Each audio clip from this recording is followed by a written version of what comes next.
ኦርቶዶክስ ማለት ትክክለኛ መንገድ፣ ቀጥ ያለ መንገድ፣ እውነተኛ መንገድ፣ የተስተካከለ መንገድ ከመጀመሪያ ጀምሮ የመጣ ያልተጣመመ፣ ያልተሰረዘ፣ ያልተበለዘ፣ ያልተከለሰ ማለት ነው። ኦርቶዶክስ ማለት እሱ ነው። በሌላ አገላለጥ ለምሳሌ አባቶቻችን ርቱዓነ ሃይማኖት ተብለው ይገለጣሉ። ሃይማኖታቸው የቀና፣ ሃይማኖታቸው የተስተካከለ፣ መንገዳቸው የቀና፣ የተስተካከለ፣ ያልተጣመመ፣ ያልተበረዘ ማለት ነው። የ318ቱ ሊቃውንት አገላለጥ ነው ይሄ። ኦርቶዶክሳዊ ማለት እሱ ማለት ነው። ቀጥ ባለ መንገድ ርቱዕ ሆኖ፣ እውነተኛ ሆኖ፣ ትክክለኛ ሆኖ፣ ጻድቅ ሆኖ የሚጓዝ ማለት ነው ኦርቶዶክሳዊ ማለት። ስለዚህ በዚህ ላይ ግን ምን መጨመር ያስፈልጋል? 7 ነገሮችን ቅዱስ ጴጥሮስ ዘርዝሮልናል። የመጀመሪያው እንዲህ ነው የሚለው፣ ስለዚህም ምክንያት ትጋትን ሁሉ እያሳያችሁ ይላል። ምንን እያሳያችሁ? ትጋትን ሁሉ እያሳያችሁ ይላል። ትጋት ያስፈልጋል። ትጋት ያስፈልጋል ወዳጆቼ፣ ወንድሞቼ፣ እህቶቼ፣ ወጣቶች በተለይ በጸሎት ትጉ፣ በጾም ትጉ፣ ሱባኤ በመያዝ ትጉ፣ በማስቀደስ ትጉ፣ በመጾም ትጉ፣ እንትጋ። ጉባኤ በመስማት ብቻ አይደለም፣ ቅዱሳት መጽሐፍትን በማንበብ እንትጋ። በየቀኑ የቅዱሳት መጽሐፍትን ምዕራፎች እናንበብ፣ ወንጌል እናንበብ፣ ብሉይ ኪዳኑን አዲስ ኪዳኑን እናንበብ። ቤታቸው ያለውን መጽሐፍ ቅዱስ ዘግታችሁ አታስቀምጡት፣ ትራስ አታድርጉት፣ አትተኙበት፣ ግለጡት፣ ግለጡት። የእግዚአብሔር ቃል እዛ ውስጥ አለ። ሕይወት በቤታችሁ አለ፣ ዘላለማዊ ሕይወት፣ እሳት፣ የእናንተን ሕይወት የሚሰራ እድሜያችሁን የሚቀጥል በረከት የሚሰጣችሁ ቤተሰባችሁን የሚባርክ የሚፈውስ ካመናችሁበት እሳት የሆነ ቃል ቅዱሳት መጽሐፍት ላይ አለ። ስለዚህ መጽሐፍ ቅዱሱን ግለጡት። ጥበበኛ መሆን እንደሚገባ፣ በጥበብ መመላለስ እንደሚገባ፣ ሞኝ መሆን ጅል መሆን እንደማይገባ፣ ከእንቅልፍ መንቃት እና ከሙታን መካከል ተለይቶ መነሳት እንደሚገባ፣ ከዓለም ርኩሰት እና ነውር መውጣትና ወደ እግዚአብሔር መቅረብ እንደሚገባ ትናንትና ማታ በሰፊው ተማመረናል።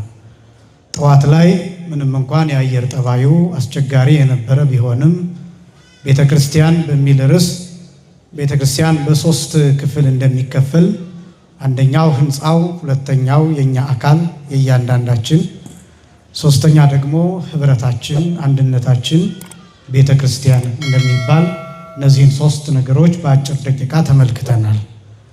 እንግዲህ መሰረት ካለን ዘመኑን ካወቅን ከተረዳንና እኛ ቤተክርስቲያን ከተባልን ምንድነው መጨመር ያለብን የሚለውን ቤት ሰርተን እንድንለያይ ስለፈለኩኝ ይህንን ርዕስ መርጫለሁ። ይሄ ማለት ምን ማለት ነው?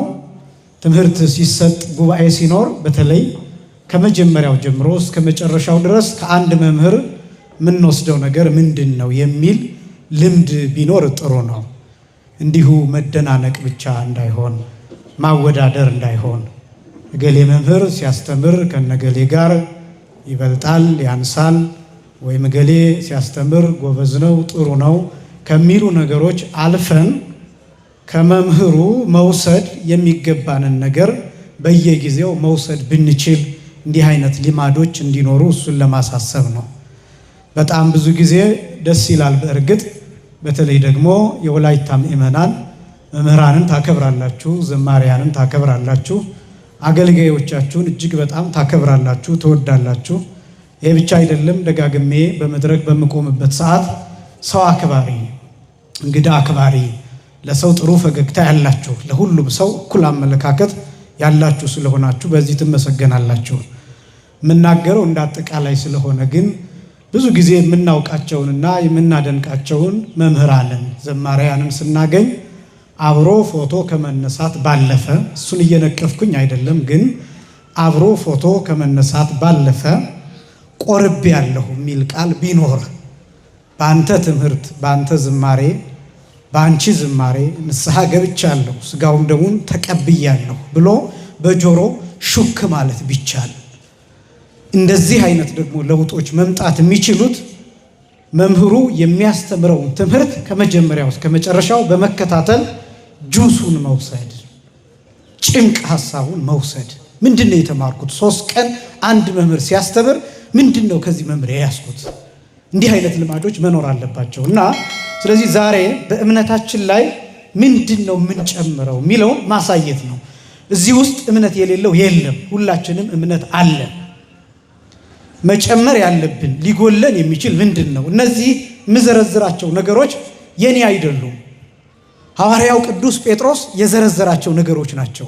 በተለይ ደግሞ በዚህ ዘመን አንድ ነገር እመርጣለሁ በእኔ በኩል ከቅዱሳት መጽሐፍት ሐሳብ በመነሳት ሳይበረዝና ሳይከለስ ያንን ማቅረብ። ለምን እኔ አንደኛ፣ ሁለተኛ፣ ሶስተኛ፣ አራተኛ እያልኩኝ ምናልባት የኔን ሐሳብ ባስቀምጥ ምንም እንኳን ከመጽሐፍ ቅዱስ የወጣ ባይሆን እንኳን ምናልባት ግን የግሉ ሐሳብ ይሆን ብላችሁ ልትሰናከሉ ትችላላችሁ።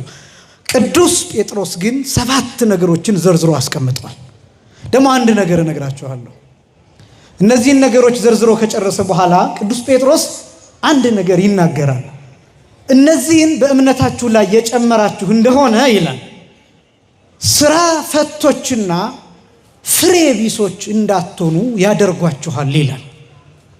ይህን እያሰባችሁት እንድትጠብቁኝ ነው አስቀድሜ የተናገርኩት። ቁጥር 10 ላይ ሁለተኛ ጴጥሮስ ምዕራፍ 1 ቁጥር 10 ላይ እነዚህን በእምነታችሁ ላይ የጨመራችሁ እንደሆነ ስራ ፈቶችና ፍሬ ቢሶች እንዳትሆኑ ያደርጋችኋል ይላል። ስራ ፈት ምንድን ነው? ፍሬ ቢስስ ምንድን ነው? እነዚህን እያሰባችሁ ጠብቁኝ።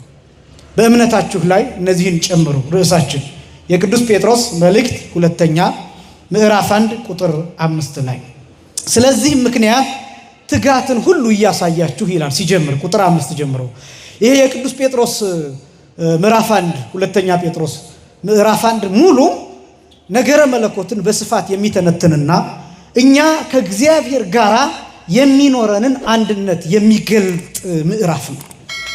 በነገረ መለኮት ቋንቋ ቴዎሲስ ይባላል። ቀጥታ ሲተረጎም በግዕዙ ሱታፌ አምላክና ማለት ነው፣ ወይም አምላክነትን መሳተፍ ማለት ነው። እስኪ በሉ አምላክነትን በሉ። መሳተፍ ምንነትን መሳተፍ አምላክነትን መሳተፍ ይህንን የሚገልጥ ነው። ቴዎሲስ የሚባለው እሱ ነው። ይሄ ምንድን ነው መሰላችሁ? አምላክነትን መሳተፍ ማለት የጸጋ አምላክ መሆን ማለት ነው። የምን አምላክ መሆን? የጸጋ አምላክ፣ የባህሪ አምላክ አይደለም። የጸጋ አምላክ ነው። ምድር ላይ ማዘዝ፣ መናዘዝ፣ በእምነት ላይ እነዚህን ነገሮች ስንጨምር ከፍ የምንልበት የምንደርስበት ቦታ ይህንን የሚያሳይ ነው ቅዱስ ጴጥሮስ የተናገረው።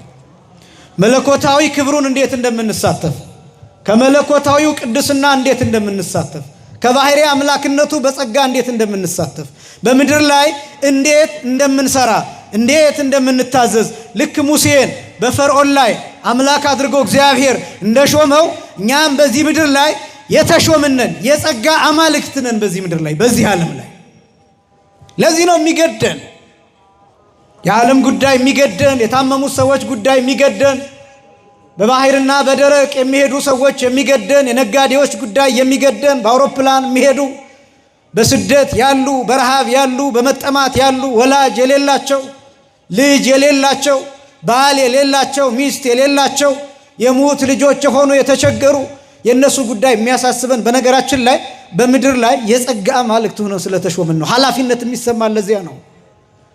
የእጽዋት ጉዳይ የሚገደን፣ የፍጥረት ጉዳይ የሚገደን፣ የምድሪቱ ጉዳይ የሚያስጨንቀን፣ ስለ ዓለም የምንጸልየው የጸጋ አማልክት ስለሆንን የምድሩ ጉዳይ ኃላፊነት ስለሚሰማን ነው።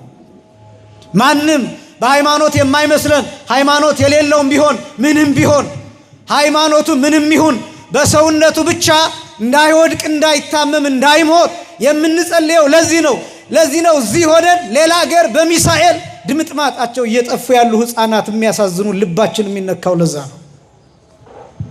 ለዛ ነው ክርስቲያን መሆን ኃላፊነት ነው። ኦርቶዶክሳዊ መሆን ኃላፊነት ነው።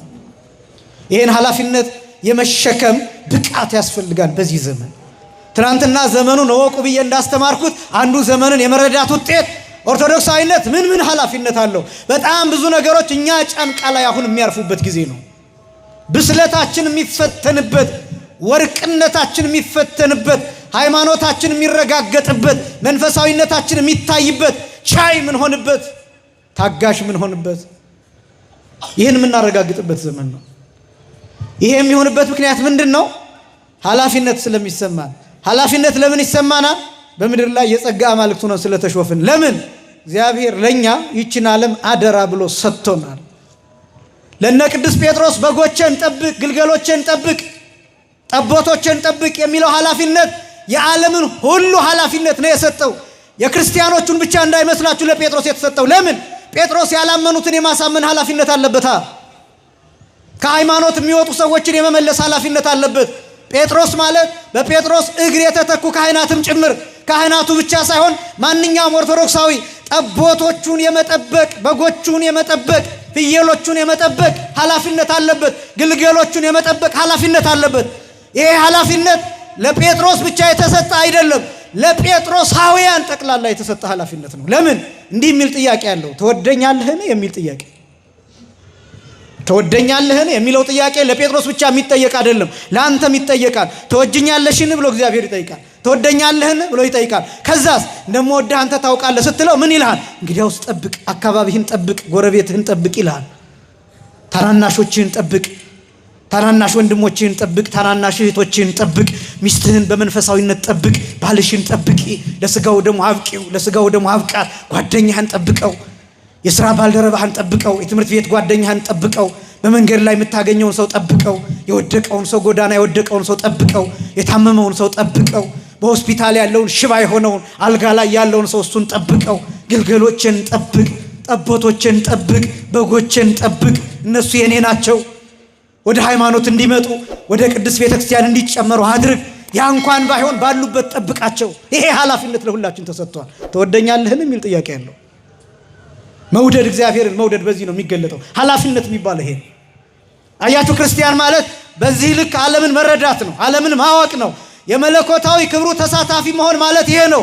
ለዚህ ነው እቺ ቤተክርስቲያን በቅዳሴዋ ለአዝርዕት፣ ለአትክልት፣ ለእጽዋት፣ ለመሪዎች፣ ለወታደሮች ስለ ወንዙ ውሃ ጭምር ቤተክርስቲያኗ ትጸልያለች። የወንዙን ውሃ ሙላልን ብላ ትጸልያለች። ዝናሙን በሚፈለግበት ቦታ አዝንምልን ብላ ትጸልያለች። ለምድር ፍሬዋን ይሰጣን ዘንድ እንማልዳለን እያለች ቤተክርስቲያን ትጸልያለች። አይገርምም? ምክንያቱም ቤተክርስቲያኒቷ በምድር ላይ የጸጋ አምላክ ሆና ተሾማለች። ራሷ ክርስቶስ ነው። ክብርና ምስጋና ለስም አጠራሩ ይሁን። ይችን ቤተክርስቲያን የሰጠን አምላክ ይሄን ኃላፊነት መረዳት ይፈልጋል። በዚህ ደግሞ እንድትኮሩበት ያስፈልጋል። እንድትኮሩበት ያስፈልጋል። በተለይ ወጣቶች ይሄን ከተረዳችሁ በኋላ ለካ እኔ ማለት እንዲህ አይነት ደግ እንደሆነ የተመረጥኩ ነኝ፣ ለካ ጌታ በጴጥሮስ አንጻር የተራኝ ሰው ነኝ፣ የጠራኝ ሰው ነኝ፣ በጎቹንና ጠቦቶቹን ግልገሎቹን እንድጠብቅ ኃላፊነት የሰጠኝ ሰው ነኝ ብለን እንድናውቅ ኃላፊነታችን፣ ክቡርነታችን፣ ክብራችን እንዲገባን እንድንረዳ ያደርገናል። በዚህ ዘመን በጣም ብዙዎችን ባለመጠበቃችን አተናቸዋል። ብዙ ወጣቶች እንደምታውቁት ራሳቸውን የሚያጠፉ በጣም ብዙ ናቸው። በዚህ ዘመን አንገታቸው ላይ ክር አስገብተው ገመድ አስገብተው ሲጥ አድርገው ራሳቸውን የሚገሉ፣ ራሳቸውን ከፎቅ የሚወረውሩ። እንደዚህ አይነት ነገር ለምን የተፈጠረ ይመስላችኋል? እኛ መጠበቅ አልቻልንም፣ አልደረስንላቸው። በተጨነቁ ሰዓት አልደረስንላቸው፣ በተቸገሩ ሰዓት አልረዳናቸው። ለመስማት እንኳን ፈቃደኞች አልሆንም። አንዳንዶቹን ባለባበሳቸው እንቀልድባቸዋለን፣ አንዳንዶቹን በሰውነታቸው ቅርጽ እንስቅባቸዋለን፣ አንዳንዶቹን ባኗኗሯቸው በድህነታቸው እንቀልድባቸዋለን፣ አንዳንዶቹን በብሔራቸው እናገላቸዋለን፣ አንዳንዶቹን በህመማቸው ደጋግመን እየወጋን እናቆስላቸዋለን። በአሽሙር በሽሙጥ በእነዚህ ነገሮች እናስጨንቃቸዋለን። ከዛስ ራሳቸው ላይ ሞት ይፈርዳሉ። ራሳቸው ላይ ሞት ይፈርዳሉ። ኦርቶዶክሳዊ ማለት ብርሃን ነው። የሌሎችን ህይወት ጨለማ የሆነውን ብርሃን የሚያደርግ፣ አልጫ የሆነውን ጨው ሆኖ የሚያጣፍጥ፣ ህይወታቸውን የሚቀይር ኦርቶዶክሳዊ ማለት እንደሱ ነው። ይህንን መፈተሽ ያስፈልጋል። በየሰፈራችሁ ምን ታደርጋላችሁ? በየመንደራችሁ ምን ታደርጋላችሁ? በእውነት እንደው አሁን እዚህ ቦታ በጣም ደጋግሜ የሰማሁት አንድ የሚያስደንቀኝ ነገር አለ። እነ መምህር ጥላሁን የሚያደርጉት፣ እነ ሊቀ አእላፍ፣ ሌሎችም ሰባካያን የሚያደርጉት በየቦታው የሚሰበኩ ስብከቶች አሉ አይደለ? እሱ ነው ኦርቶዶክሳዊነት ማለት። ለቅሶ ሲሆን በየቦታው ተሄዶ የሚሰበከው ስብከት አለ አይደለ? በሐዘን ጊዜ የሚሰበከው ስብከት፣ እሱ ነው ኦርቶዶክሳዊነት። እዛ ቦታ ያለው ምንም አይነት ሰው ይሁን፣ ግን እዚያ ሄዶ የምስራቹን በሰዎች ጆሮ ማድረስ፣ ልባቸውን መጠበቅ፣ ነፍሳቸውን መማረክ፣ ይሄ ነው ኦርቶዶክሳዊነት የሚባለው። ግልገሎችን መጠበቅ፣ ጠቦቶችን መጠበቅ፣ ፍየሎችን መጠበቅ፣ በጎችን መጠበቅ ማለት ይሄ ነው። አምላካችን እግዚአብሔር ይህንን እንድንረዳ መረዳቱን እንዲሰጠን የእርሱ ቅዱስ ፈቃዱ ይሆንልን። በእምነታችሁ ላይ እነዚህን ጨምሩ። እምነት አለን፣ አማኞች ነን፣ ምንም ጥያቄ የለውም። አማኞች ነን፣ ሃይማኖት አለን፣ እርሱም ደግሞ ኦርቶዶክሳውያን ነን። ግን ምንድነው መጨመር ያለብን በኦርቶዶክሳዊነት ላይ? በነገራችን ላይ ኦርቶዶክስ ማለት ተደጋግሞ እንደሚነገረው ኦርቶ ማለት ቀጥ ያለ ማለት ነው። ዶክስ ማለት ሃይማኖት ማለት ነው፣ መንገድ ማለት ነው። ኦርቶዶክስ ማለት ትክክለኛ መንገድ፣ ቀጥ ያለ መንገድ፣ እውነተኛ መንገድ፣ የተስተካከለ መንገድ፣ ከመጀመሪያ ጀምሮ የመጣ ያልተጣመመ፣ ያልተሰረዘ፣ ያልተበለዘ፣ ያልተከለሰ ማለት ነው። ኦርቶዶክስ ማለት እሱ ነው። በሌላ አገላለጥ ለምሳሌ አባቶቻችን ርቱዓን ሃይማኖት ተብለው ይገለጣሉ። ሃይማኖታቸው የቀና፣ ሃይማኖታቸው የተስተካከለ፣ መንገዳቸው የቀና የተስተካከለ፣ ያልተጣመመ፣ ያልተበረዘ ማለት ነው። የ318ቱ ሊቃውንት አገላለጥ ነው ይሄ። ኦርቶዶክሳዊ ማለት እሱ ማለት ነው። ቀጥ ባለ መንገድ ርቱዕ ሆኖ፣ እውነተኛ ሆኖ፣ ትክክለኛ ሆኖ፣ ጻድቅ ሆኖ የሚጓዝ ማለት ነው ኦርቶዶክሳዊ ማለት። ስለዚህ በዚህ ላይ ግን ምን መጨመር ያስፈልጋል? 7 ነገሮችን ቅዱስ ጴጥሮስ ዘርዝሮልናል። የመጀመሪያው እንዲህ ነው የሚለው፣ ስለዚህ ምክንያት ትጋትን ሁሉ እያሳያችሁ ይላል። ምንን እያሳያችሁ? ትጋትን ሁሉ እያሳያችሁ ይላል። ትጋት ያስፈልጋል። ትጋት ያስፈልጋል። ወዳጆች፣ ወንድሞች፣ እህቶች፣ ወጣቶች በተለይ በጸሎት ትጉ፣ በጾም ትጉ፣ ሱባኤ በመያዝ ትጉ፣ በማስቀደስ ትጉ፣ በመጾም ትጉ። እንትጋ። ጉባኤ በመስማት ብቻ አይደለም፣ ቅዱሳት መጽሐፍትን በማንበብ እንትጋ። በየቀኑ የቅዱሳት መጽሐፍትን ምዕራፎች እናንበብ፣ ወንጌል እናንበብ፣ ብሉይ ኪዳኑን አዲስ ኪዳኑን እናንበብ። ቤታቸው ያለውን መጽሐፍ ቅዱስ ዘግታችሁ አታስቀምጡት፣ ትራስ አታድርጉት፣ አትተኙበት፣ ግለጡት፣ ግለጡት። የእግዚአብሔር ቃል እዛ ውስጥ አለ። ሕይወት በቤታችሁ አለ፣ ዘላለማዊ ሕይወት፣ እሳት፣ የእናንተን ሕይወት የሚሰራ እድሜያችሁን የሚቀጥል በረከት የሚሰጣችሁ ቤተሰባችሁን የሚባርክ የሚፈውስ ካመናችሁበት እሳት የሆነ ቃል ቅዱሳት መጽሐፍት ላይ አለ። ስለዚህ መጽሐፍ ቅዱሱን ግለጡት፣ አትፍሩት፣ አትተኙበት።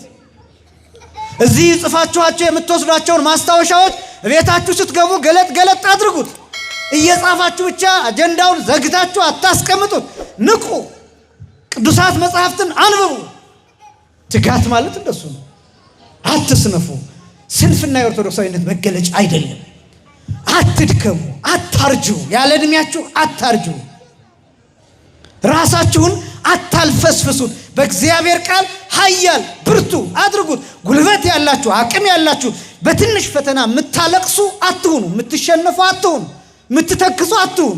በሆነ ባልሆነው እያለቃቀሳችሁ ለዓለም ራሳችሁን አሳልፋችሁ የምትሰጡ አትሁኑ። ይህም ለበጎ ነው፣ ለዚህም እግዚአብሔር የተመሰገነ ይሁን የሚል ቃል ከአንደበታችሁ ይውጣል። ወጣቱ ቶሎ ተስፋ ይቆርጣል። ወጣቱ ቶሎ ይጨነቃል። ወጣቱ ቶሎ ድብርት ውስጥ ይገባል። ወጣቱ ቶሎ ጭንቀት ውስጥ ይገባል። እናውቃለን፣ ዓለም ውስጥ ያለውን ችግር እንረዳለን። ግን ደግሞ በእግዚአብሔር ሁሉ ይታለፋል። የእግዚአብሔር ቃል ይህንን ማስተማር ማድረግ ይችላል፣ መስራት ይችላል። ስለዚህ ይህን ማወቅ ይገባል። ትጋት የሚባለው ይሄ ነው። ትጋትን ሁሉ እያሳያችሁ ይልና በእምነታችሁ ላይ እነዚህን ጨምሩ ይላል።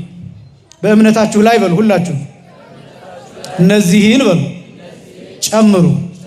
በእምነታችን ላይ በሉ እነዚህን በሉ እንጨምር።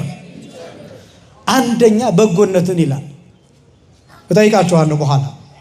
በእምነታችን ላይ የምንጨምረው ቅዱስ ጴጥሮስ ያስቀምጠው ነው እየነገርኳቸው ያለሁት። ሁለተኛ ጴጥሮስ ምዕራፍ 1 ከቁጥር 5 ጀምሮ በእምነታችሁ ላይ የመጀመሪያ የምትጨምሩት ነገር በጎነት ነው ይላል። በጎ ሁኑ ይላል። በቃ በጎ ሁኑ። በምንም ነገር ይሄ በአመለካከት አለ አይደለም። መጀመሪያ እስኪ በጎውን አስቡ። ይሄ ጥሩ ነገሩን ማሰብ፣ መልካም ነገሩን ማሰብ። ሰዎችን አይታችሁ መጥላት አይደለም። አሁን አይታችሁ ከሆነ በሚዲያ አንድን ሰው ያይና ምን ይላል መሰላችሁ? ስለ ሰውየው ምንነት ሳያው እኔ ይሄ ሰውዬ አይመቸኝም ይላል። ያለ ምንም ምክንያት እኮ ነው። ይሄ ከምን እንደሚመጣ ታውቃላችሁ? ከጨለምተኝነት፣ ከመጥፎ አስተሳሰብ ነው የሚመጣው። በነገራችን ላይ በጣም መጠንቀቅ ይፈልጋል። ሰውን የምትጠሉ ከሆነ ለምንድን ነው የጠላችሁት ያንን ሰው? ምክንያታችሁ ምንድን ነው? ለምንድን ነው ሌላ ሰው የምንጠላው ዝም ብለን? በነገራችን ላይ ሰው አይጠላም። በሃይማኖት መለያየት ሰው አይጠላም። ሰው በነገራችን ላይ ክፉ ቢሆን ጭምር አይጠላም። ክፋቱ ነው መጠላት ያለበት፣ ስራው ነው መጠላት ያለበት፣ ሰውየው መጠላት የለበትም። እግዚአብሔር እኛን ቢጠላን የታባታችንን ገባ ነበር? እንደ ስራችን ቢሆን የት ነው የምንገባው? የትኛው መሬት ተከፍቶ ነው ራሱ የሚችለን? ከነ ኃጢአታችን ቢሆን በቂ ምክንያት የለውም እኛን ለመጥላት እግዚአብሔር። ቅዱስ ጳውሎስ እኮ እንዲህ ይላል፣ ወሶበ እንዘ ጸሩንህነ ይላል፣ ጠላቶቹ ስንሆን ነው የሚለው።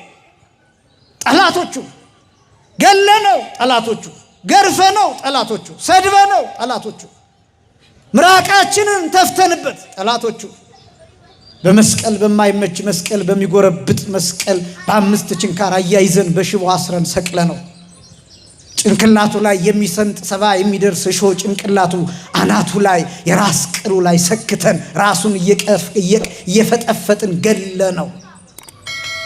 ሲሞት እንኳን አላሳርፈው ብለን ጦር ጎንዱ ላይ ሰክተንበት የሚያደርጉትን አያውቁምና ምን በላቸው። ጠላቶቹ ስንሆን እኛ ሌላ ሰው ለመጥላት ምን በቂ ምክንያት አለን? ምን ሞራል አለን? ደሞስ ምን አፍ አለን? የሌላውን ሰው ኃጢአት እየዘረዘርን ሌላኛውን ለመኮነን በሌላው ለመፍረድ ምን አቅም አለን? ይሄን እኮ ነው ማሰብ ያቃተን። ደግሞ እኮ አባታችን ሆይን ስንጸልይ በደላችንን ይቅር በለን እኛም የበደሉን ይቅር እንደምንል እናለ። ይቅር አላልንም እኮ እንዋሻለን እኮ። እነዚህ ነገሮች ይጎሉናል። ጌታ በጎነትን አስተምሮናል። ስለዚህ የመጀመሪያው በጎ ሁኑ። አንድ አባት በመጽሐፈ መነኮሳት የተጻፈ በዓለ አስፈሬዳት የሚባል ሆጻ ደቃቅ የሚባል ባለቅርጫት አባት የሚባል ነው። ባለቅርጫት የሚባል አባት ነው። እና ይሄ ሰው ራሱን የሚፈትን የነበረው በጎ ሐሳብና ክፉ ሐሳብ የሚያስበውን እነዚህ ነገሮች ይፈትናል። በእኛ ሊቃውንት አገላለጥ የዓለም ጦርነት የሚሆነው የአንድ ሰው በጎ ሐሳብና ክፉ ሐሳብ ጦርነት ነው ይላሉ የኛ ሊቃውንት። ለምሳሌ አንድ ሰው ውስጥ ክፉ ሐሳብ አለ፣ በጎ ሐሳብ አለ። እነዚህ ሁለቱ ሐሳቦች ይዋጉና ክፉ ሐሳቡ ካሸነፈ ያ ለጓደኛው ያሰርጽበታል። ከዛስ ጓደኛው ይህንን ሐሳብ ይጋባበትና ሁለቱ ለሶስተኛው ይነግሩታል፣ ሶስተኛው ለአራተኛው እያለ መጨረሻ ላይ የሀገር ጦርነት ከዛ የዓለም ጦርነት ይሆናል። መነሻው ግን አንድ ሰው ነው። መነሻው የአንድ ሰው ልብ ነው። በአንድ ሰው ልብ ውስጥ ደግሞ ክፉ ሐሳብና በጎ ሐሳብ አሉ። እነዚህ ይከራከራሉ። እና ይህ ሰው ራሱን ሲፈትን በቀኝ በኩል አንድ ቅርጫት አስቀመጠ፣ በግራ በኩል አንድ ቅርጫት አስቀመጠ። ከዛ ጥሩ ሐሳብ ሲመጣለት አሸዋ ይዘግንና በቀኝ በኩል ያለው ቅርጫት ውስጥ ይጨምራል። እየሰማችሁኝ ነው? ክፉ ሐሳብ ደግሞ ሲመጣበት በግራ በኩል አሸዋ ይዘግንና እንቅብ ውስጥ ይጨምራል፣ ቅርጫት ውስጥ ይጨምራል። እና በተደጋጋሚ ይህንን ሲያደርግ በጣም የሚበዛው የሚሞላው በግራ በኩል ያለው ቅርጫት ነው። ምን እያሰበ ነው? ክፋት እያሰበ እና በጣም ይጨነቃል። እስኪ እንዲህ አድርጋችሁ ሞክሯት። ኢትዮጵያ እስኪ በቅርጫት ለኳት። እስኪ የራሳችሁን ሐሳብ በቅርጫት ለኩት። በየቀኑ ይሄ ፌስቡክ የሚባለው ቋት ላይ፣ ቲክቶክ የሚባለው ቋት ላይ የሚረጨውን አሸዋ በግራ በኩል ያለው ይመስላችኋል ወይስ በቀኝ በኩል ያለው? የሚበዛው በምን በኩል ያለው? በግራ በኩል። የሚታየው ስም ማጥፋት ከሆነ ቪዲዮ፣ ገመና ከሆነ የሚታየው የዝሙት ጉዳይ ከሆነ የሚታየው ሚስት ባሏን የምትከስበት ከሆነ የሚታየው ባል ሚስቱን የሚከስበት ከሆነ የሚታየው የተደፈረች ሴት ታሪክ ከሆነ የሚታየው የፖለቲካ ጉዳይ ከሆነ የሚታየው አባገል የሚባሉ አቡነገል የሚባሉ እንዲህ ያደረጉ የሚል ከሆነ ቪው መብዛቱ፣ እይታው መብዛቱ ለምን? ከግራ ማይንዳችን ከግራ አይምሯችን ምናፈልቀው ክፉ ስለሆነ። ይሄን መጠገን አያስፈልግም? በእውነት ይህንን ካስተካከልን አገር ትድናለች። ይሄን ካስተካከልን ዓለም ይበራል። ዓለም ከጨለማ ይወጣን። ይሄን ማስተካከል ከቻልን፣ ይሄን ደግሞ ምን ጀምረው ከራሳችን ነው። ምን አስባለሁ? በየቀኑ ስንት ነገር አስባለሁ። በአይምሮዬ ምን አይነት ሐሳብ ይወጣል ይወርዳል? በልቤ ምን አይነት ሐሳብ አለ?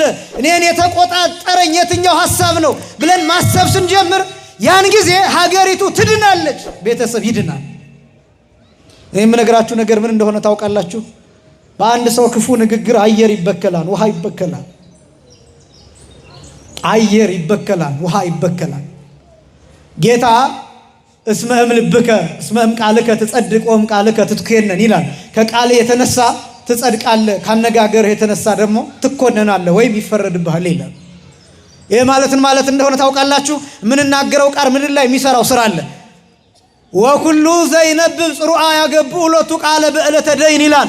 ማይረባ ነገር የሚናገርን ሰው በፍርድ ቀን ያን የተናገረውን ማይረባ ቃል ምስክር አድርገው ያመጡበታል ይላል። በዕለተ ምጽአት አየር ላይ ይቀመጣል የምንናገረው ክፉ ቃል፣ ስድቡ፣ ስድቡ እናትህ እንደዚህ ትሁን ብለን የተሳደብነው ስድብ፣ እናት የተሰደበችበት ስድብ፣ ሴት የተዋረደችበት ስድብ፣ አባት የተዋረደበት ስድብ፣ ታላላቅ ሰዎች የተሰደቡበት ስድብ፣ አባቶች የተዋረዱበት ስድብ አየር ላይ ይቀመጣል።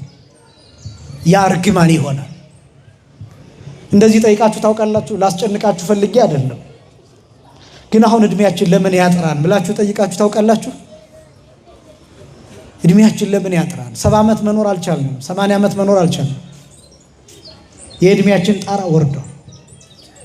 ለምሳሌ አሁን ያለውን ዴዝ ሬት የሞት መጠን አሁን ሬሽዮ እንደው ካልኩሌሽን ብትሰሩ ለምሳሌ የሆነ ቦታ ወገኖቻችን በዚህ ምክንያት ተገደሉ ብለን ይሄን ሳንጨርስ ዞር ስንል አንድ መኪና 30 ምናምን ሰው ይዞ ገደል ገባ ይባላል። ለምንድን ነው እንደዛ የሚሆነው? 30 ምናምን ሰው ሞተ። ከዛስ ማታ የተኙ ሰዎች ጠዋት ሞተው ተገኙ የሚል ዜና ትሰማላችሁ። ታዋቂ ሰዎች ይሞታሉ፣ አርቲስቶች ይሞታሉ። በጣም ከትናንት ወዲያ ከ2 ቀን ከ3 ቀን በፊት ያየናቸው ሰዎች የሞታቸውን መርዶ በማይታመን መልኩ ስልካችን ላይ እናያለን። ለምንድን ነው እንደዚህ እየሆነ የመጣው? ለምንድን ነው ሞት በጆሮአችን ሳያልፍ አልመሻለሁ? የሞት ዜና ለምን በዛ? ለምን እንዲህ አይነት ክፉ ነገሮች ጆሮአችንን ጭው የሚያደርጉ ነገሮች ለምን በዙ ሲባል የእግዚአብሔርን ሕግ መጠበቅ ትተናል። ሽማግሎች ረግመውናል። ትልልቅ ሰዎች ያዝነውብናል። ስለዚህ ትልልቆችን ማክበር አለብን፣ ሽማግሎችን ማክበር አለብን፣ አባቶችን ማክበር አለብን። በጎነት የሚባለው እሱ ነው እና ይሄ አባት በጣም ያዝንና በግራ በኩል ያለው እየሞላ በቀኝ በኩል ያለው ቅርጫት ባዶ ሲሆን ራሱን ማለማመድ ጀመረ። በጎ ነገር ማሰብ፣ በጎ ሐሳብ ማሰብ። ከዛስ እንደምን እየታገለ ክፉ ሐሳብ ሲመጣ በበጎ ሐሳብ እያሸነፈ በጎ ሐሳብ ሲመጣለት አሸዋውን እየዘገነ መጨረሻ ላይ በአንድ ቀን በቀኙ በኩል ያለውን ቅርጫት በአሸዋ ሞላው። ይህም ማለት አይምሮ በሙሉ በበጎነት የተሞላ ሆነ። ክብርና ምስጋና ለአምላካችን ይሁን። የኛንም አይምሮ በበጎነት እንዲሞላልን የአምላካችን ቅዱስ ፈቃዱ ይሆነልን። በጎነት መጨመር አለበት በምንም ጉዳይ። በጎነት የሚባለው በሶስት ሊከፈል ይችላል። አንደኛ ስጋዊ በጎነት፣ ሁለተኛ መንፈሳዊ በጎነት፣ ሶስተኛ ነፍሳዊ በጎነት ተብሎ ይገለጣል። ስጋዊ በጎነት የሚባለው በስጋ የሚሰጥ ነው። ልብስ መስጠት ለምሳሌ፣ ምግብ መስጠት ለምሳሌ፣ ቤት ማሳደር፣ ውሃ መስጠት፣ ገንዘብ መስጠት፣ ሳንቲም መስጠት፣ እነዚህ የመሳሰሉት ስጋዊ ተብለው ይጠራሉ። ይሄ ይቀረጻል፣ ይሄ ይተረካል።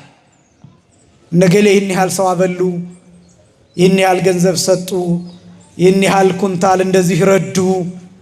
ይሄ ስጋዊ ነው። ዶክመንትድ ይሆናል፣ በታሪክ ይቀመጣል፣ በሰነድ ይቀመጣል። ይሄ ስጋዊ ነው፣ ማንም ያደርገዋል። ሃይማኖት የሌላቸው ፈረንጆቹም ይህን ያደርጉታል ከኛ በበለጠ። ከኛ የሚጠበቀው ግን ይሄ ብቻም አይደለም። ከስጋዊ በጎነት ባለፈ መንፈሳዊ በጎነት ያስፈልጋል። እስኪ በሉ መንፈሳዊ በሉ። በጎነት ምን አይነት በጎነት? መንፈሳዊ በጎነት የሚባለው ረቂቅ ነው፣ አይቀረጽም፣ ዶክመንት ሆኖ አይቀመጥም፣ አይተረክም፣ ሰዎች አይረዱትም። ከልብ የሚፈልቅ ነው፣ ከነፍስ የሚፈልቅ ነው፣ ከአይምሮ የሚወጣ ነው።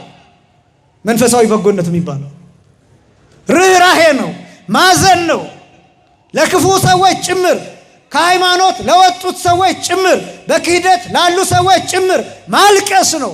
በሱስ ውስጥ ላሉ ሰዎች ጭምር ማልቀስ ነው። ቢቻል መክሮ አስተምሮ መመለስ ነው። ይሄ ነው መንፈሳዊ በጎነት የሚባለው። ከሃይማኖት የወጡትን ሰዎች ወደ ሃይማኖት ማምጣት፣ ከቤተ ክርስቲያን የቀሩትን ሰዎች ፈልጎ ወንድሜ ኦቶና ጽዮን ማርያም አጥቻለሁና ለምንድን ነው የቀረኸው? ለምንድን ነው የቀረሽው? ምን ጎልህ ነው? ምን ሆነህ ነው? ምን አሳፍሮህ ነው? ምን አሸማቆህ ነው? ወንድሜ በሱሱ ምክንያት ነው። ኧረ ይህን እኮ ቀስ ብለህ ትተወዋለህ፣ ና ግድ የለህም ና እንሂድ ብሎ ይዞ መምጣት። ጉባኤ ሲኖር ና ዛሬ እግዚአብሔር ቃል ይነገራል፣ የምስራች ወንጌል ይታወጃል፣ ና እንስማ ብሎ እጁን ይዞ መምጣት። ሃይማኖቱ ምንም ይሁን ሌላም ቢሆን የምታምንበት ከሆነ ና ወንድሜ ይዞ መምጣት። ይሄ ነው መንፈሳዊ በጎነት የሚባለው። ከዚህ ባለፈ ደግሞ ወንጌል ምን ይላል መሰላችሁ? እኔ በጣም የሚያሳዝነኝ ቃል ጌታ ያስተማረው የማቴዎስ ወንጌል ምዕራፍ 5 ቁጥር 7 ላይ የሚራሩ ብፁዓን ናቸው ይላል። የሚራሩ በጎነት የሚያደርጉ የሚያዝኑ እነዚህ ብፁዓን ናቸው ይላል። ምንድነው ይሄን ብለው የኛ ሊቃውንት ሲተረጉሙ መሐረያን ዘይቤ የሚራሩ ተብለው የተጠሩት ይላል እለ ይትራሃርሁ ላይለ እኩያን ወላይለ ፈላስያን ወላይለ አባስያን ወላይለ ምስኪናን፣ ለተሰደዱ ሰዎች የሚያዝኑ፣ ለምስኪኖች የሚያዝኑ፣ ለበደሉ ሰዎች የሚያዝኑ ይልና ለክፉዎች የሚያዝኑ ይላል። ለምኖች የሚያዝኑ? ለክፉዎች የሚያዝኑ። አሁን አንድ ሰው ጫት ይዞ በአፉ በጉንጩ ይሄን ወጥሮ እዚህ ቢመጣ ምን ትሉታላችሁ? ምን ትሉታላችሁ? ሲጋራ እያጨሰ አንድ ሰው እዚህ ቢመጣ ምን ትሉታላችሁ? ሲጋራውን አስትቶ ወንድሜ እዚህ ቦታ አይገባም ነው ወይስ የታባቱ በጥፊ? አያችሁ ልዩነታችን ከእግዚአብሔር ጋር። ከነ ኃጢአታችን ጌታ ይቀበለናል። ምን እንደሚል ታውቃላችሁ? ወንጌል የዮሐንስ ወንጌል ምዕራፍ 12 ቁጥር 32 ጀምሮ ለዘመጻ ሀቤየ ኢይሰድዶ ወያወጽኦ አፋ፣ ወደ እኔ የመጣውን ሰው ወደ ውጭ አላስወጣውም። በፍቅሩ ይስበዋል፣ በርህራሄው ይስበዋል፣ በምህረቱ ይስበዋል። ከዚያስ ያንን ሱሱን እንዲተውና ራሱን ጌታን በመውደድ እንዲንከራተት ያደርገዋል። ቅዱስ ጳውሎስን እንዴት እንደሳበው ታውቃላችሁ? እንዴት እንደጠራው ታውቃላችሁ? እኛ አያያዝ አንችልበትም፣ አያያዝ አናውቅበትም። ብዙ ሰዎች አባረናል፣ ብዙ ሰዎች ከሃይማኖት እንዲወጡ አድርገናል። ንስሐ አልገባንበትም፣ ንስሐ አልገባንበትም። ብዙ ነገሮች የተከበራችሁ ክርስቲያኖች ሁልጊዜ እንዲህ ነው ማድረግ ያለባችሁ። ሰዎች ከሚወጡ ይልቅ እንዲገቡ ነው ማድረግ ያለባችሁ፣ እንዲመለሱ ነው ማድረግ ያለባችሁ። ይሄ ነው መንፈሳዊ በጎነት የሚባለው። ከዛስ ይቀጥልና እንዲህ ይላል ግዕዝ በግዕዝ ትርጓሜ ወንጌል እስመ ምህረትሰ ወሳይል ኢቲ ቀዳሜ ትሩፋት ዘትትረከብ ውስተ ነፍስ ይላል። ርህራሄ ምንድናት? በጎነት ምንድናት ትለኝ እንደሆነ የትሩፋት የምግባራት የበጎ ነገሮች ሁሉ መነሻ ሁና ነፍስ ውስጥ ነው የምትገኘው ይላል። ምን ውስጥ ነው የምትገኘው? ነፍስ ውስጥ ይላል። ነፍስ ውስጥ። እስኪ ነፍሳችሁን ፈትሹት። እስኪ ምን አለ ነፍሳችሁ ውስጥ? ምን አለ? ነፍስ ውስጥ ታቦት ይቀመጣል። ነፍስ መቅደስ ነው። ነፍስ ቤተ ክርስቲያን ነው። ነፍስ ቅድስተ ቅዱሳን ነው። ነፍስ ታቦት ነው።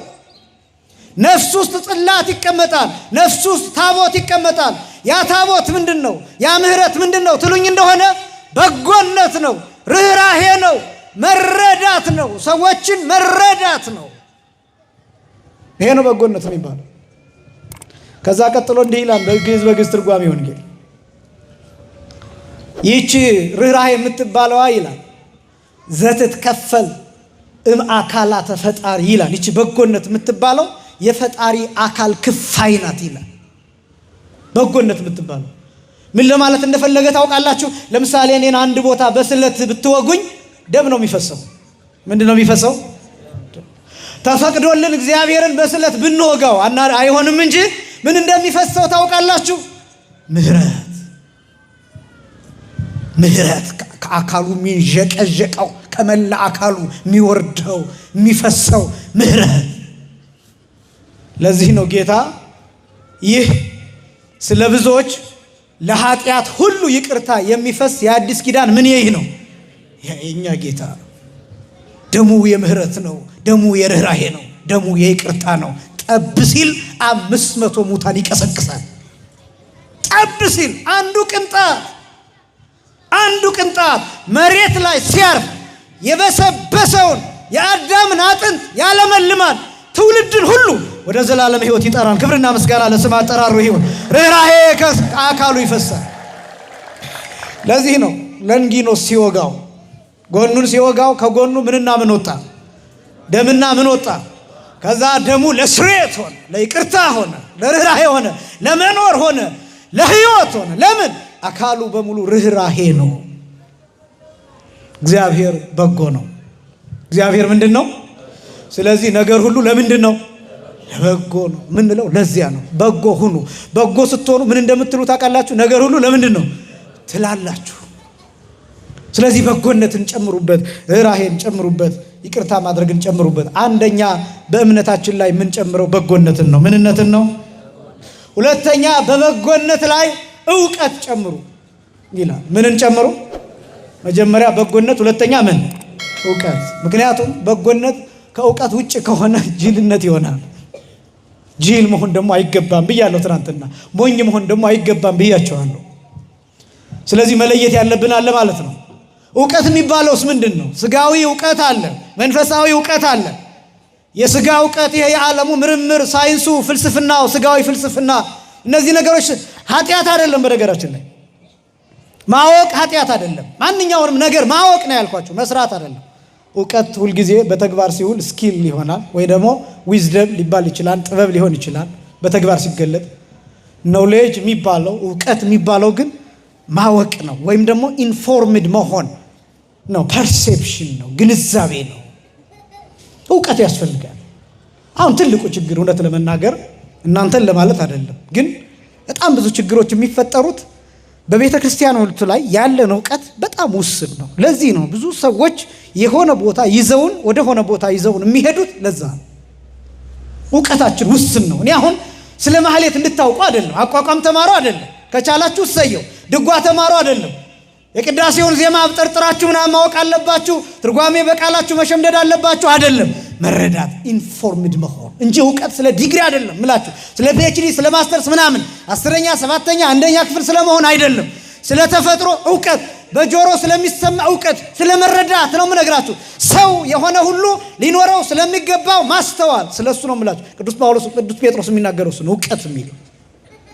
በጣም ብዙዎቻችን ከሌላ ከሶስተኛ ወገን ነው የምንሰማው። አሁን አንዳንዱ ሰው ብዙ ጊዜ እኔ የማዝንበት ነገር ቤተክርስቲያን ክርስቶስን አትሰብክም ይላል ብዙ ሰው። ትልቁ ችግር ግን ይህን ራሱ የሰማው የት እንደሆነ ታውቃላችሁ? ከሌላ ሰው ነው የሰማው። ክርስቶስን አትሰብክም የሚለው ያ ሰውዬ እንዴት ሲባል ነበርኩ እኮ ቤተክርስቲያን ይላል። ችግሩ ግን ምንድን ነው? ቤተክርስቲያን ነበረ እንጂ ትምህርት አልሰማም፣ ዕውቀት የለውም። ሰንበት ትምህርት ቤት ገብቶ አልተማረም። አሁን በጣም አጠንክረን የማንይዝበት በጣም ብዙ ጉዳይ አለ። ለምሳሌ በእውነት እንደ ደንቡ ቢሆን ምን ማድረግ እንዳለብን ታውቃላችሁ? ዛሬ የመጣችሁትን በሙሉ በሰንበት ትምህርት ቤት መዝግበን እያንዳንድሽ ከዚህ በኋላ በዚህ ቀን ሰንበት ትምህርት ቤት እየመጣችሁ ይህንን ክረምት ኮርስ ተማሩ ብለን መገዘት ሁሉ ነበረብን። በነገራችን ላይ ለዚህ ነው ሰማይና ምድር የሆነ ዝማኔን የምንረዳበት መንገድ፣ መዝሙርን የምንረዳበት መንገድ ራሱ የተለያየ የሚሆነው ለዚህ ነው። ለምን ይመስላችኋል? በጣም ብዙ ጊዜ ምቱ የፈጠነ በጣም ብዙ እንቅስቃሴ ያለው መዝሙር የምንፈልግበት ምክንያት ምን ይመስላችኋል? ለምሳሌ በሰንበት ትምህርት ቤቱ የሚዘመሩ ሲኒየር በሆኑ ብዙ ጸጋ ባላቸው በነ ዘማሪ ገብረ ዮሐንስ የሚዘመሩ መዝሙራት ላይ ፈዘዝ የምንልባቸው አጋጣሚዎች አሉ። ሌላ ከሆነስ ወደ ላይ ሁሉ እየተዘለሉ የሚዘመሩ መዝሙራት አሉ። አሁን ያ ልክ ነው አይደለም ጉዳይ ግን ለምን ይመስላችኋል ወደዛ ምን ቀርበው? ትምህርትን ውሰዱ።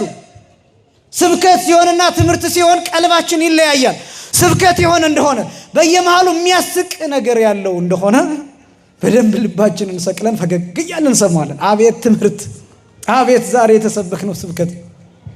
ሄደን ስንጠየቅ የምናስታውሰው መሀል ላይ የተነገረን ቀልድ ነው ትዝ የሚለን። ትምህርት ከሆነ ሲሰለቸን እናዛጋለን። በዚህ ምክንያት መሰረት የለንም። ስለዚህ የሆነ ሰው መንገድ ላይ ካገኘን የሆነ ቦታ ወስዶ ሳር ያስግጠናል፣ ይረግጠናል፣ ይጫወትብናል። ከዚህ እግዚአብሔር ሁላችንን ይሰውረን። ዕውቀት ያስፈልጋል፣ መረዳት ያስፈልጋል፣ መረጃ ያስፈልጋል። ቤተክርስቲያኒቱን በሶስት ነገሮች ማወቅ ያስፈልጋል። በስንት ነገሮች? በሶስት ነገሮች ማወቅ ይፈልጋል ቤተክርስቲያን። አንደኛ በማየት፣ ሁለተኛ በመረዳት፣ ሶስተኛ በመውደድ። በእነዚህ ነገሮች ቤተክርስቲያኗን ማወቅ ይፈልጋል። በማየት ማለትን ማለት ነው። አንድ ሰው ቤተክርስቲያንን ማወቅ ፈልጋለሁ፣ ስለ ቤተክርስቲያን ማወቅ ፈልጋለሁ ቢላችሁ ምን እንደምታደርጉ ልንገራችሁ። ይዛችሁት ኑ፣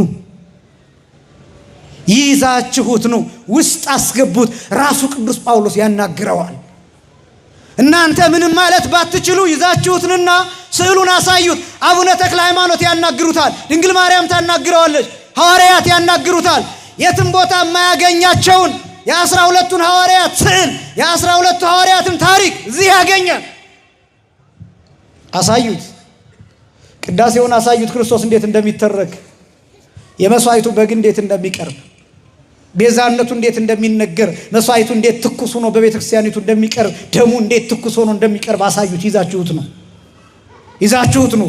ሌላ ቦታ የማይሰጥ እዚህ ቦታ የሚሰጥ የዘላለም ሕይወት እንዳለ፣ የዘላለም ሕይወት የሚሰጥ ምግብና መጠጥ እንዳለ ንገሩት። መጀመሪያ እናንተ ይህንን እወቁ፣ ከዛስ ይህንን አሳዩት አመጣችሁ። ያኔ አይምሮው ለካ ክርስቶስን እቺ ቤተ ክርስቲያን ትሰብካለች ብሎ ልቡ ይመታል፣ ይወጋል። ከቻለ ይመጣል። ባይመጣ እንኳን ቢያንስ አሉታዊ ነገር ስለ ቤተ ክርስቲያን አያወራ። ስለዚህ ማየት የመጀመሪያ። ከዛ ቀጥሎስ ቤተ ክርስቲያኒቷን መረዳት፣ በቅንነት መረዳት ይፈልጋል። በዚህ ዘመን በተለይ መረዳት ካልቻላችሁ በጣም ከባድ ነው። ቀጥታውን ቃል በቃል አንዳንድ ነገሮች ይቆረጡና ይለቀቃሉ። አሁን ቲክቶክ ላይ ብታዩ ለምሳሌ አንድ ሰው የሆነ ቦታ የሆነ ነገር ይላል አይደል? ከአውዱ ውጪ ይቆረጥና ያ ነገር ይለቀቃል። ገሌ በዚህ ጊዜ እንደዚህ ቦታ እንደዚህ አለ። ከዛስኛ የታባቱ ገሌ እኮ እንደዚህ ብሎ እንላለን። ከምን ጋር ያን እንዳለ ምን ለማለት ፈልጎ ያን እንዳለ አሁን እኛ ጠበን በፊት አሁን ከመጽሐፍ ቅዱስ ጥቅስ ነበር የምናነሳው። አንድ ጥቅስን ወስድና ሐሳቡን ወደ ላይም ወደ ታችም ወደ ቀኝም ወደ ጎንም ወደ ግራ ሳናይ ዝም ብለን ጥቅሱን ብቻ ወስደን ጥቅሱ ላይ ነበር። አሁን ደግሞ ምን ሆኗል? የሆነች ቦታ ቁርጥ አድርጎ ቲክቶክ ላይ መልቀቅ። ከዛስ ትውልዱ ሙሉ ነገር ማየት ስለማይወድ ያችን የተቆረጠችዋን ያይና የታባህ ቆይ ሰራልሃለሁ ማለት ይጀምራል። እውቀት ያስፈልጋል በዚህ ዘመን፣ መረጃ ያስፈልጋል በዚህ ዘመን። ከምን የተነሳ ነው? በጣም በብዙ መልኩ አሁን ከአባቶቻችን ጋራ ሰዎች ሊያጣሉን ይሞክራሉ፣ ከሊቃነ ጳጳሳቱም ጋር ጨምር። አሁን እነዚህ ነገሮች መታየት በሚገባቸው መታየት የለባቸውም አይደለም። ሊቃነ ጳጳሳት ምንም አያጠፉም እያልኩም አይደለም፣ ሰዎች ናቸው። በጣም ትልቁ ችግር ግን እንደሆነ ታውቃላችሁ፣ ከተቆራረጡ ነገሮች ሰምተን ነው መፍረድ የምንፈልገው። ሙሉውን ነገር የመስማት ባህሪ የለንም። ይህንን ከመንፈሳዊ ያውጡትና